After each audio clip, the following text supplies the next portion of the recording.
So I'm Trish Murphy, and I am the director of the Family Law Resource Center at the Mediation Center here down in Savannah. And I've also been a yoga instructor since 2003, and meditation and trained in mindfulness-based stress reduction, as well as mindful self-compassion. So I was hoping that, I'm so glad y'all are here today. I am working from home, and I see that a lot of you are as well. So I have kids that are homeschooled, dogs. So I think we're all being flexible during this time. And so that's what's great about mindfulness, is really focusing on flexibility. So I have a PowerPoint that I'm going to share. Let me get that started. So there I am down in Savannah if y'all ever want to come and visit. So today we're going to try to talk about work-life balance. So I think sometimes, we really focus on work, or we really focus on family, and now we are merging the two, lots of us working from home. But we do forget about ourselves a lot of times, especially if you're a mom. We kind of are the last ones to be on the list of taking care of. But I want you to know it's important, and it's okay to take care of yourself. It's not a guilty pleasure, it's an essential. So how do we achieve work-life balance is really self-care. And practicing stress management, we can practice mindfulness. Being in nature is very helpful, and you can combine that maybe with your exercise. And what I'm seeing a lot of, at least in my neighborhood, is so many people on bikes or walking with their family. And so it's wonderful to see that we're kind of reconnecting with nature and not having to find joy in manufactured fun, is what I call it. Like, I hate to say Disney World, or something that where the fun is presented to you. Now we're having to make our own fun. So other things that, of course, is exercise, diet, hobbies. And I think that's also another point, is a lot of us don't have hobbies, right? We feel like we don't have time. And now that I hear is that people are taking guitar lessons or online, or ordering things that they've always wanted to do as a hobby. And so that's a great way to achieve some stress management. Of course, vacations, and then avoiding drugs, alcohol, but maintaining your social network, which is hard to do now.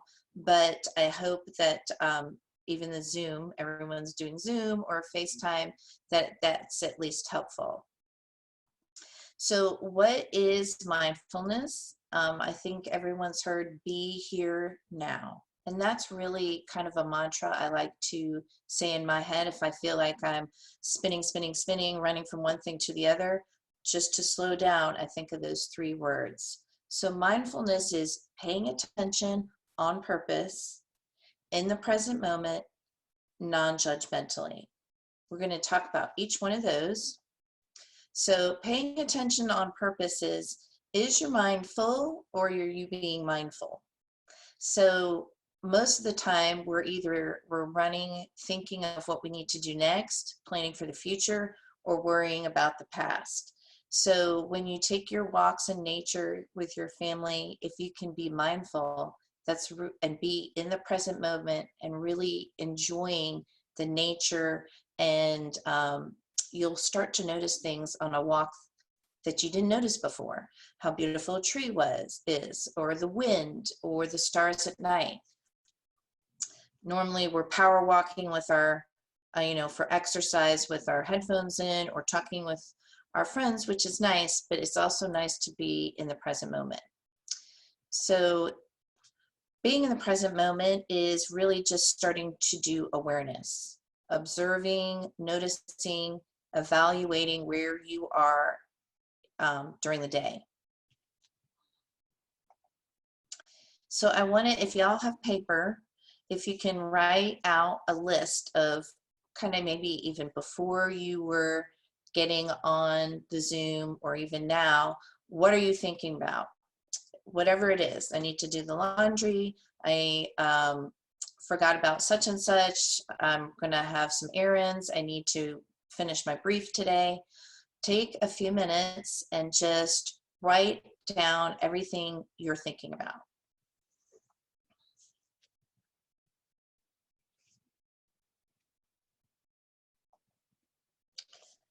So while you do that, it just a few items is fine. Number 2, remember we did paying attention on purpose in the present moment is number 2. And that's, again, is your body's present, but is your mind. That can be even on a phone call. Have you ever had a phone call where you know someone is answering their emails? It's really annoying because there's a pause and you can tell that they're not being present in the conversation. So if you're going to do one thing, just do the one thing. Be present for that phone call or be present for the email. So now on your list of the little things that you wrote down, take a second and write whether each item was something you're thinking about for the past, or is it something that is in the present or in the future?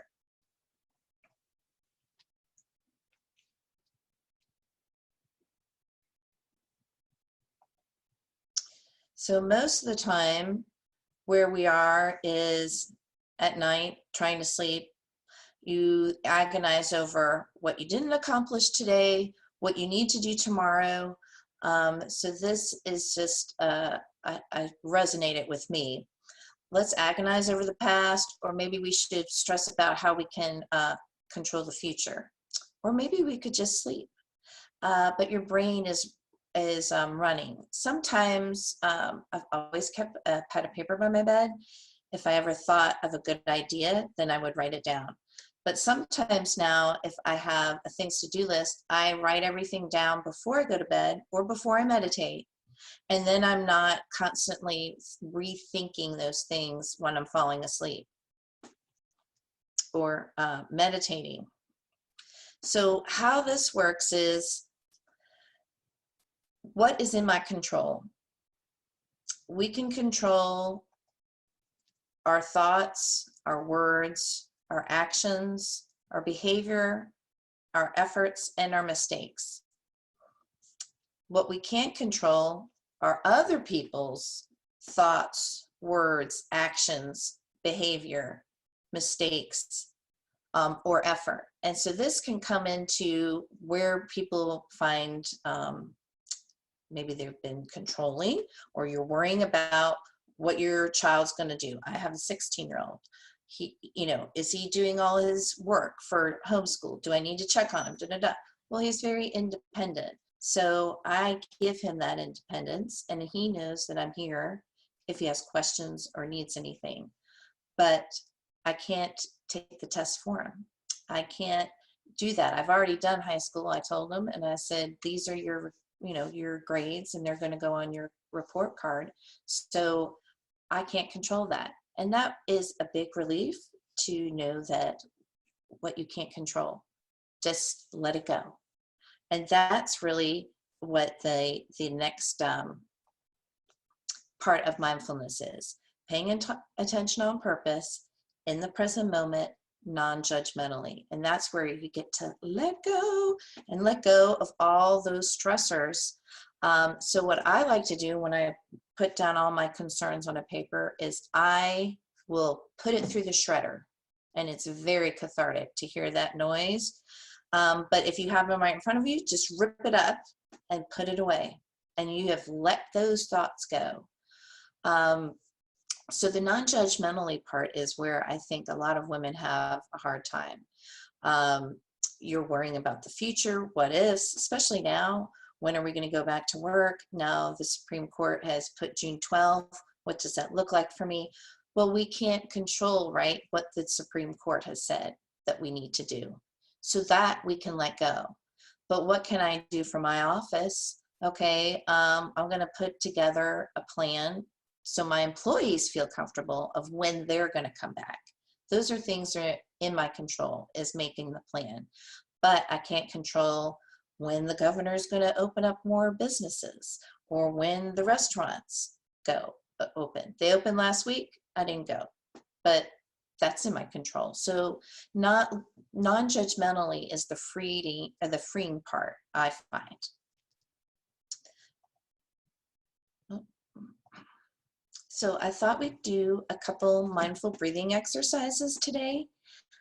So the first one, what I wanted everyone to do is if you can sit in a chair upright with your both feet on the ground, and then you can put your hands comfortably on your lap, or for this first one, put one hand over your heart and one hand over your belly. And just take a few breaths. You can close your eyes if you want. And just be.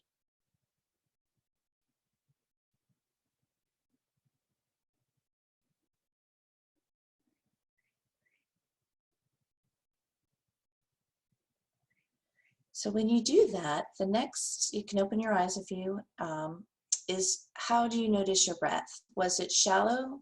Was it tense? Was it erratic? Was it normal? So did you notice if you breathe from your chest, or did you breathe from your belly, or were you holding your breath in and it was shallow, which is a lot of what most people, I find I'm that way too. So if you're holding the breath, or you feel that it's shallow, that's the fight or flight that's being triggered. And I noticed this, I guess, maybe almost 15 years ago. I was litigating. I'm a family law attorney, and I had the biggest crick in my shoulder and my neck. I went to my masseuse, and they said, "Why are you breathing from your chest?" I was like, "What do you mean?" "Well, you need to breathe from your belly." And I thought, I have to relearn to breathe? This is nuts. But then I realized what she was saying. I was breathing shallowly right here. So we're going to learn to do a deep belly breath. So same thing is that we're sitting down, both feet on the floor. And if you put your hand again on your chest and your belly, you'll notice how you breathe. So we're going to just take like a minute. And what you do is you inhale deeply all the way down, push your belly out. And then when you exhale, you're pushing your belly in all the way to your spine and then out your mouth.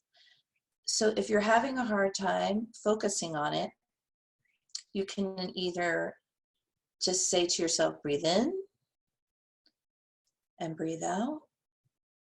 Or another way is to just count to 10 slowly with your breaths, and then repeat every time you get to 10. So I personally like to close my eyes. I feel more centered that way. So again, breathe in through your mouth. In through your nose. Down through your belly, push it out. Then back into your spine.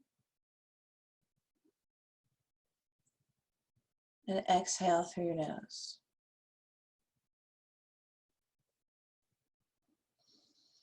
Inhale.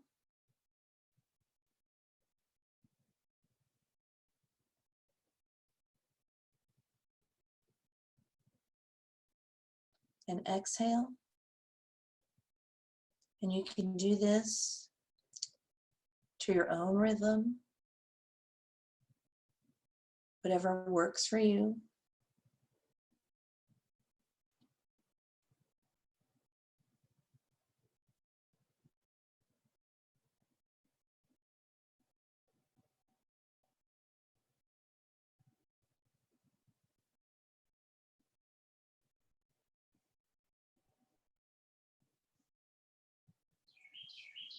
Okay, now you can open your eyes and see how you feel. And that was just really a minute.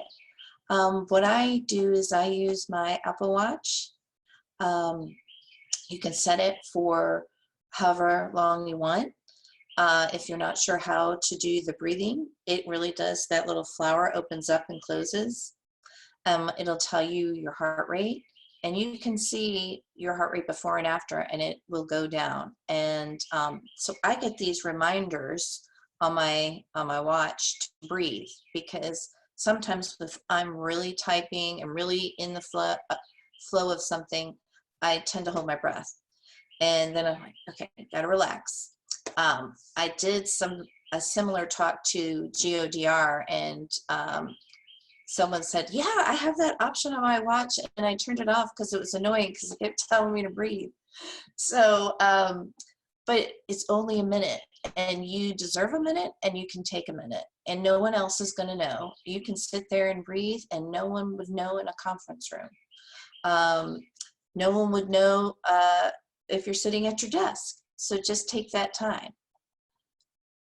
There's another technique I call it the 4-8 breathing technique. Some do 4-7-8. So this one will, you breathe in for 4, you can hold for 7, and then breathe out for 8. This is my favorite one because the long exhale really gets me relaxed. And that's the deeper so you have to double it. If you breathe in for 5, then out for 10. So I created a high conflict parenting class here in Savannah for what we call high conflict parents or frequent flyers that are constantly litigating. And I taught them these techniques over 4 weeks. And at first, some people say they get dizzy because they hadn't did this type of deep breathing. So that's why I say hold for 7. Just hold for what you can do, because I don't want you to feel dizzy, but it will go away if you keep doing this technique. So the vagus nerve is stimulated during this. It supports your emotional regulation. It's self-soothing, and it also turns off your fight or flight response, and it lowers your heart rate and blood pressure. So the deep breathe in gives you energy, and the long breathe out relaxes, calms, and lowers your heart rate. So this one can take some time, and I'm not sure what time we have. Okay, so we may circle back to that one, but just know that these are always here for you, and then it's not a hard and fast rule. I know attorneys like to do things well and perfectly, and there isn't really, you don't need to be perfect when you're breathing. Just know what works for you. So if holding 7 doesn't work for you, don't do it. If you want to start off with just breathing in for 2 and out for 4, start there, and then gradually try to increase it. So how do you become mindful or set up a mindfulness practice? And so that is what I learned also at the mindfulness based stress reduction at UMass Medical School in the Center for Mindfulness. John Kabat-Zinn established that in the 70s. So it's 21 days to make a habit. So when the high conflict parenting class we have is 4 weeks. It's 2 hours every Saturday, consecutive, and they get homework. And their homework is to do these breathing techniques every day, and set up a time that works for you. I like to get up early. I like to get up before everyone else. So coffee is brewing. I just take time to reflect, breathe, and I also do that in the evening before I go to bed, and it doesn't have to be long. When I took the class at the Center for Mindfulness, we had to do 45 minutes of meditation every morning, sometimes some light yoga with that to establish our practice. And then I realized, doing 45 minutes with 2 kids and a law practice is hard. So sometimes I cut that up. I'll do some in the morning. Maybe I'll do some at lunch, and some in the evening. But it's just what works for you. We're also going to learn to pause throughout the day. And if you don't journal, maybe a positive journal. We also taught the parents in our class, because most of them keep negative journals about how the other parent is doing all these things wrong. Well, that just perpetuates the negativity. It also makes, if they don't have something to write, they're nitpicking to find something to write. So instead, we flipped it and said, now you're going to have to write something positive every day.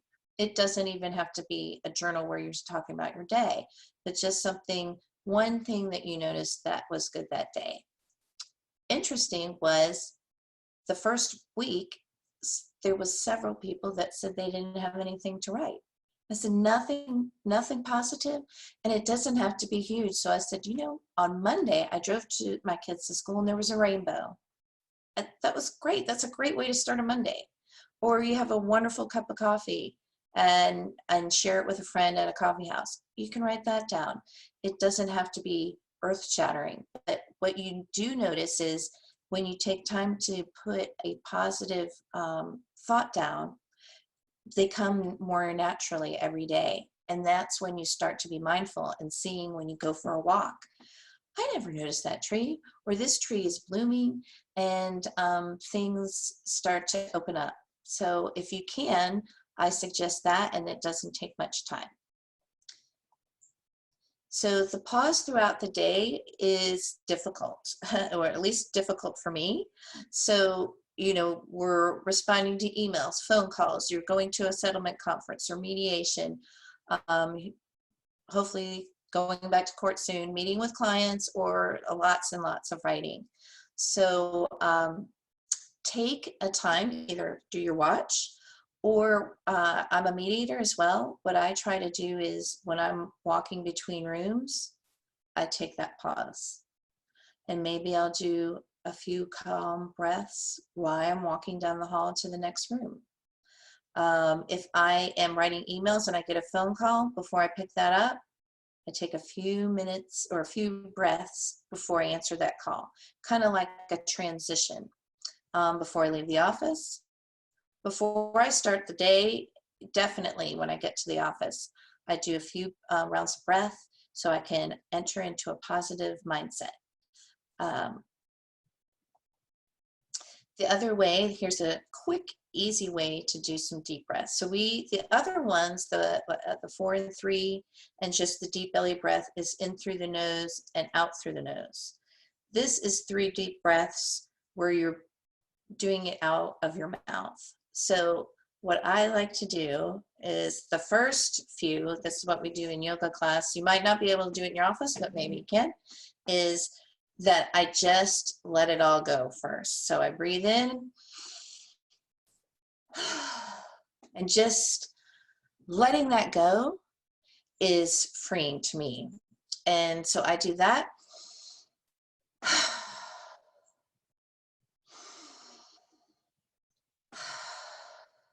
You can do that in the bathroom, the break room. Sometimes if I'm feeling stressed, I do the mantra, let go, when I do those breaths, and I can feel my stress level go down. And that is something that's real easy, because the 4-8 breath, I feel like I need some time to sit and really focus on that and focus on myself. But this you can do anytime. And the first couple can be loud, and then the next couple don't need to. So I want to tackle the myth of multitasking, because I think definitely as female lawyers, we are always saying we're multitasking. I can do, but we're really doing everything halfway. And the research now shows that really it is a myth, multitasking. And I have now put in my office a no multitasking. That's it. Because I may be helping someone in our office, and then someone will come up and say, oh, I just have a quick question. And they're trying to talk, and I say, well, if you can give me a minute, I will answer your question.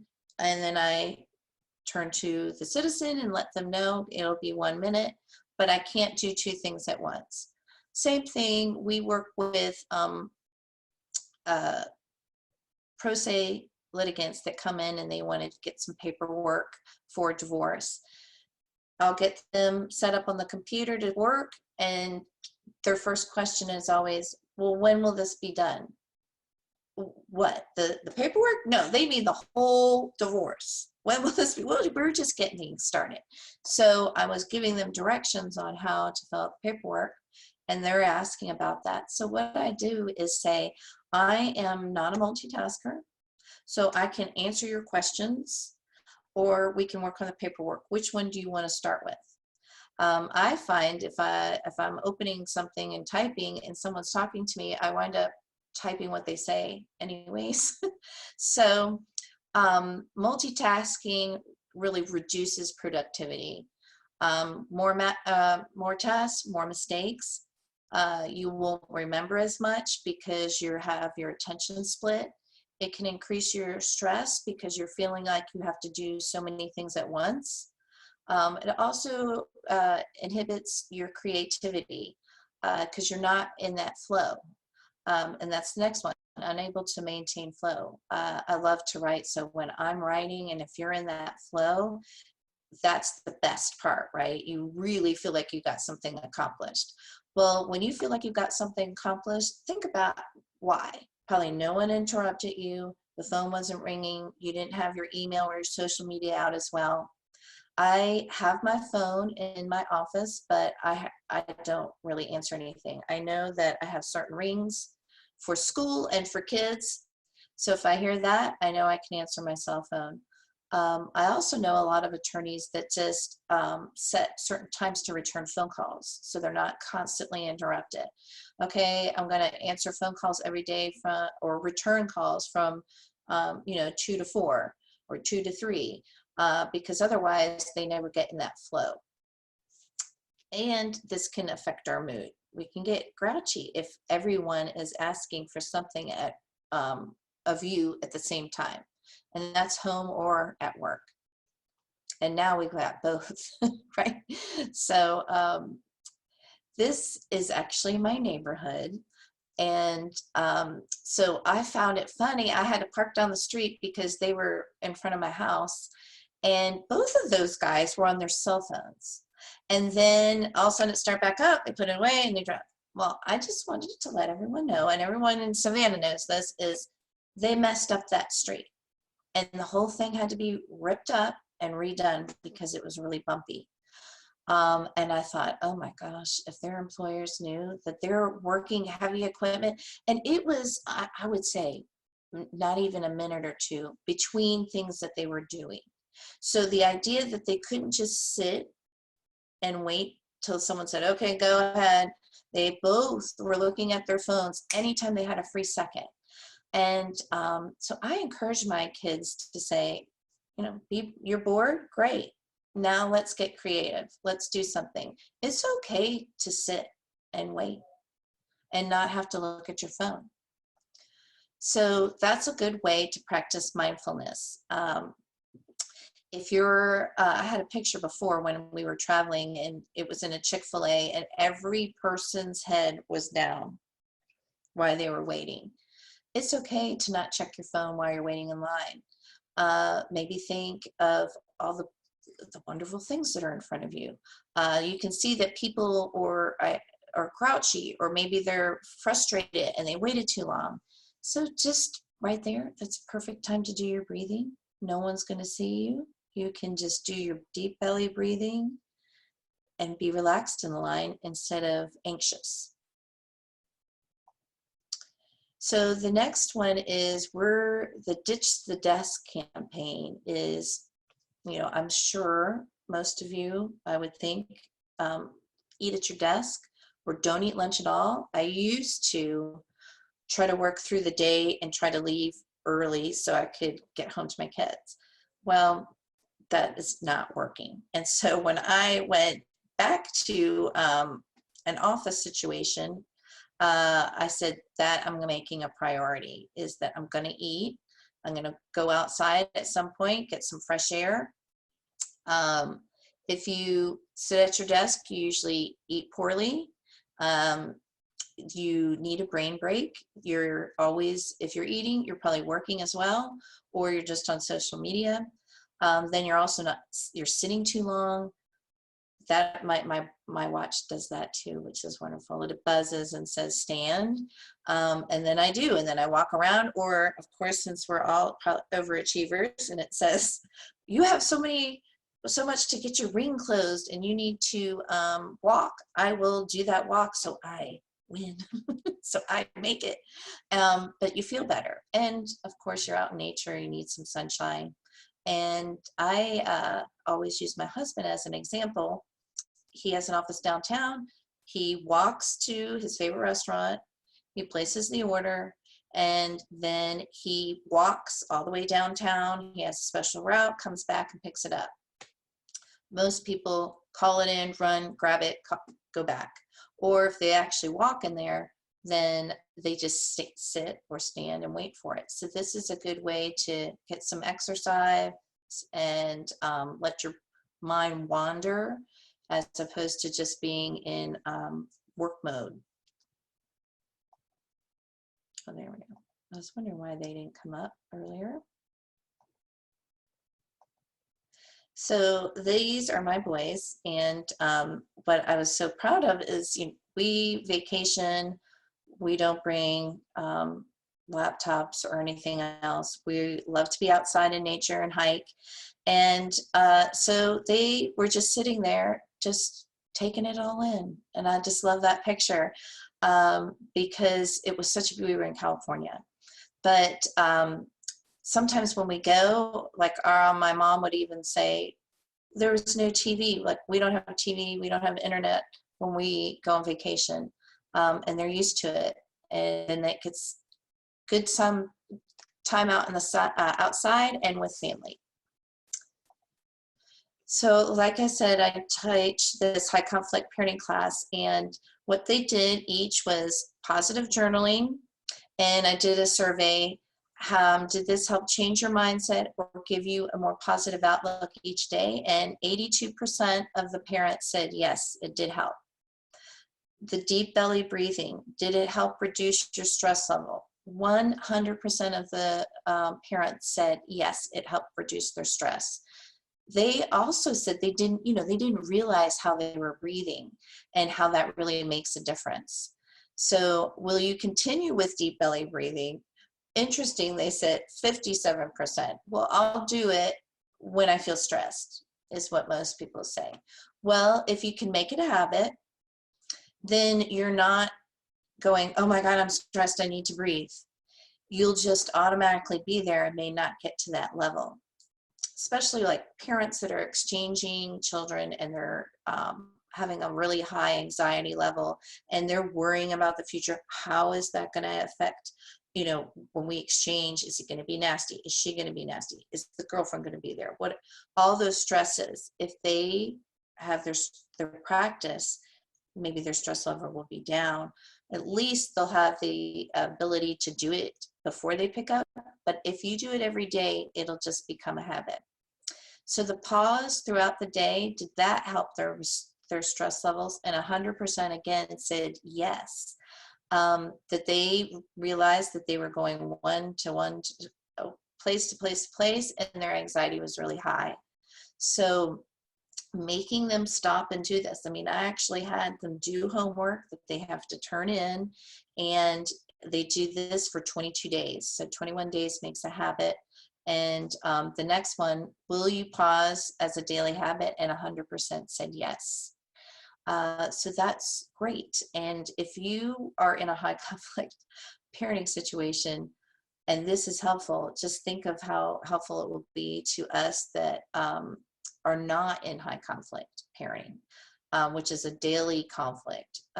So use these skills as an attorney, so that you are always in the I can handle this mode, as opposed to reactive mode or stressful mode and holding your breath. So the proven benefits of mindfulness, like I had said previously, reduces stress and anxiety. It's increased happiness, increased job satisfaction, improved memory, improves attention to detail, and it increases your emotional intelligence. So that's where the reactivity you're going to respond instead of react. So if you're in a contentious litigation, you can handle it with ease instead of if one part attorney gets nasty or snarky, you don't have to return in kind. It also increases your focus, and then that gives you new and creative ideas. You're not stuck in a negative holding pattern.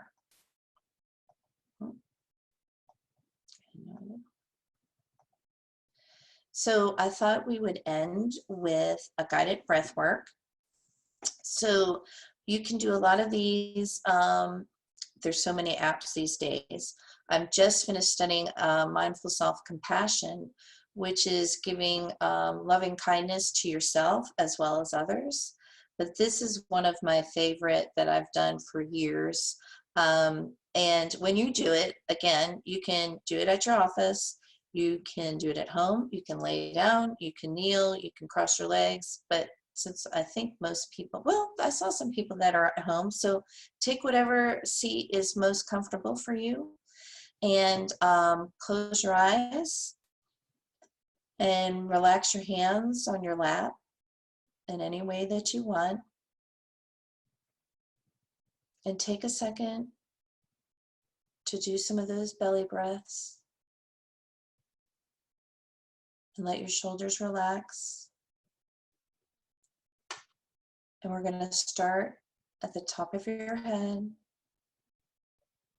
And just picture a golden white light. It's warm. It's coming through the top of your head and through your face, relaxing your eyes, relaxing your jaw, through your neck, releasing the tension in your neck, providing it the warm glow of sunlight, then down both shoulders and down your arms, all the way to your fingertips. And that light will come back up through your arms, in your shoulders, and then seeping down into your chest. Feel the warmth of that light. Go through your heart. Release any tension in your chest. Down your stomach, into your hips,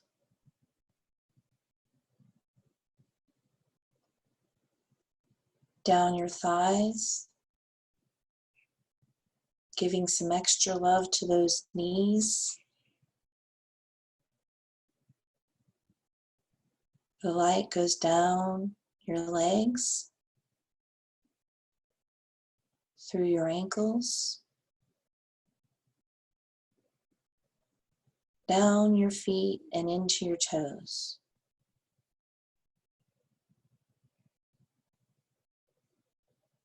Now the light will go all the way back up, and it can stop on any spot that you feel needs some extra love and attention. A creaky knee, a chatty lower back, up again through your chest, giving some love to your shoulders, up through your neck, your head, and again outside the top of your head. And you can open your eyes. So I'm hoping that gave some relaxation today on this beautiful Friday, and that you have some tips that can take you to in your practice and in your home. I didn't know, I think Christina said that some may have questions, And so I'm definitely available if anybody has any questions. Trish, this is Adriana. We did have somebody ask for a copy of your slide presentation, and I was wondering if you'd be willing to give that. Sure, sure. Okay, great.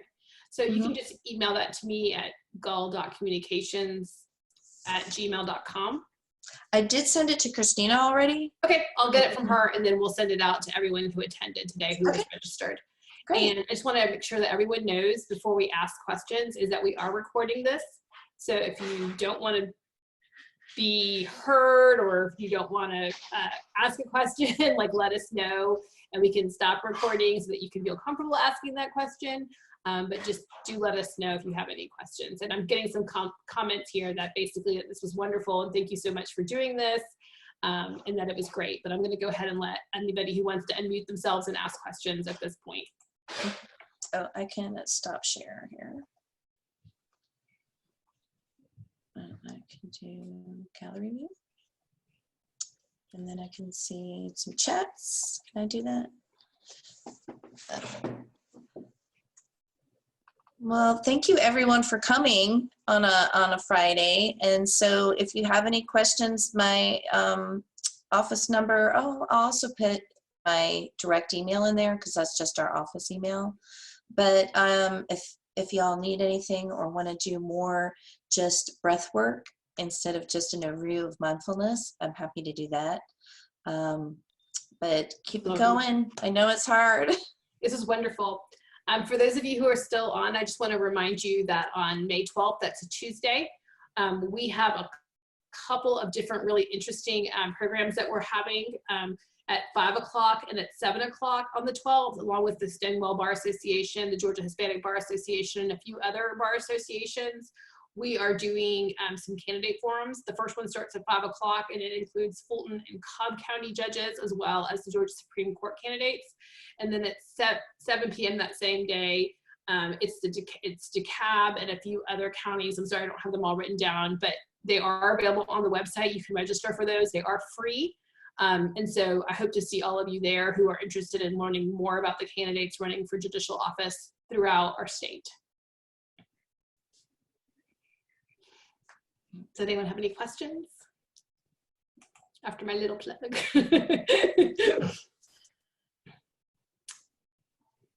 Okay, I think that's it. I'm just going to go ahead and I'll get the presentation from Christina, and then I will send that out to everybody who attended. Look for that either today or sometime over the weekend. And thank you so much. This was wonderful. I got a lot out of it. I was kind of hoping it was going to be interactive and that you would have us do things, and I think it must be kind of strange because no one has their video on, so I always leave it on just so that the person presenting you feel like I needed one someone is listening to me, right? And the words are coming out of my mouth, and you understand them, right? So, yes. But yeah, so this was wonderful, and I've got someone else telling me that you made him turn his email off, so that he really appreciates that. Oh, so, great! Yes, yeah, like these are. We deserve it. Yeah. It's really good, and we have to remember to do these things, and especially now I feel like there's no delineation. Like for me, people are like, oh, I love working from home. I'm like, no, I don't really love it. I need to go to my office, I need to put on clothing for the office, I need to like be at the, it's nice when you're not feeling well or you're not up to it, you can work from home, but our days just kind of blur. Like I'm at my computer from like 7 a.m. sometimes till 7 p.m. and with breaks in the day, but it's hard to kind of like turn it off and go, I'm not checking email anymore. Well, I had that situation even last night. My husband, thank goodness, was like, hey, I said, I just need to do one more thing like after dinner. And he said, you're going to go in that hole and you're going to be there for hours. It's okay. You don't need to go in there just because you have an idea. Write it down and then do it the next day. But it is hard. At first I loved it. I was like, oh, work from home, this is great. But now it's hard. And I think what I do is I still get dressed every morning and get ready like I'm going to the office. And then I feel more like, okay, I'm in office time. But when you're in your leggings and stuff, it's hard to have that separation. Yeah, I've been the same way. I've been trying to get dressed. Sometimes I do like a Zoom with a colleague and they're like, oh, did you go into the office today? Did you have a Zoom hearing? And I'm like, no, I just put on like fur. and sat at I'm not wearing heels, don't worry. But Alexa has a question. She says, do you have any tips for finding motivation when working from home? I also find that all the days blur together and it can be hard to get things done. I agree. And so I think setting your time, my boss is wonderful and we're friends and everything, but she called me at like 4:55. Our office usually closes at 5. And I said, you got 5 minutes because I'm turning this off at 5. But we started trying to hold each other to it because we wound up calling each other in the evenings, or, you know, I would email at 5 in the morning or 5:30, and she would actually respond because we're both up. So I said, we're gonna just check our email when my office actually would open, and I'm not gonna check it after it closes. And I am a big proponent of not having your phone by your bed. If you do have it on silent, turn it off when you're not working. That is hard for a lot of people, but if you're not, I get it for criminal defense, but for anything else, their emergency is not my emergency. So even in family law, if they're calling me at night, I mean, what am I going to do? I said, if it's really emergency, you need to call the police. I'm not coming to your house. Right. Alexa and I are both family law attorneys, so we get that. Okay, so you feel it. Yes. So you got it. And I think setting that to clients is important too. My husband said, you're getting a separate cell phone, because I was giving my cell phone number out and then it's constant. And so having those boundaries from the very beginning, I think, is essential. And then keeping those boundaries now that we're home, like, okay, this is my office and I'm going to do that during these times. I'm actually going to take lunch, and that kind of thing. Setting the boundaries is hard I think for women anyways, at home, and then you need to do it at the office. And I don't feel guilty about that. I have actually started, I used to have, my work email and my personal email on my phone. And since we've been home the whole time, I've actually taken my work email off my phone. Good for you. So that I'm only because I'm like, well, if I really need to check my email, I can walk up the stairs to check it, right? I don't need to have it while I'm at the dinner table, because it just creates even more boundary problems. So I'm not even checking, like, if I do happen to go to the grocery store today, I'm not going to check. Like, I would normally always have it, because if I'm in a carpool pickup line or I'm at tennis practice with my kid, I would check because it's before 5 p.m. But now I'm just like, you know what? I'll go upstairs at 5:15 and I'll check it, and then I'll turn it off for the rest of the day and I'll be fine. And so I think that's helped me. For sure. And that's all those boundaries. Just like, it's okay. I think we're in a 24-hour society. And what I've seen from clients, or especially the high conflict, is I texted him and he didn't respond. So they text again, a minute later, and then they've got 30 texts, and well, he was working, he's not, so he was in a meeting, that's why. And so you have to have these boundaries that it's okay.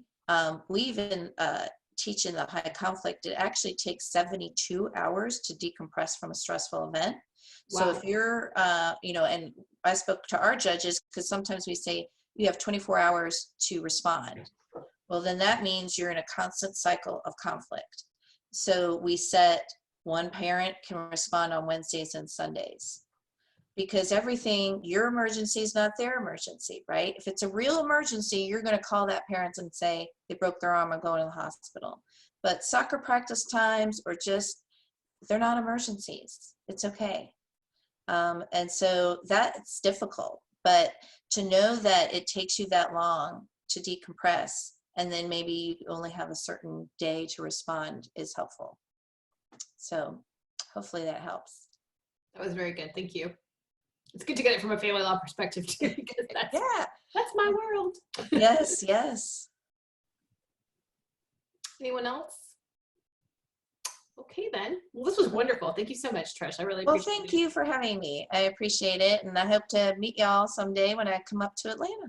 Yeah, I think this has actually been really good for the organization, because we've been doing a lot of stuff. I've gotten people that have shown up from Columbus or from Glenn County, and they would normally not necessarily these people that I would meet, but we've been able to do these kinds of events, and we're actually getting to know each other. And it's wonderful. I think it's really good. Yeah, I think Zoom has some benefits for sure.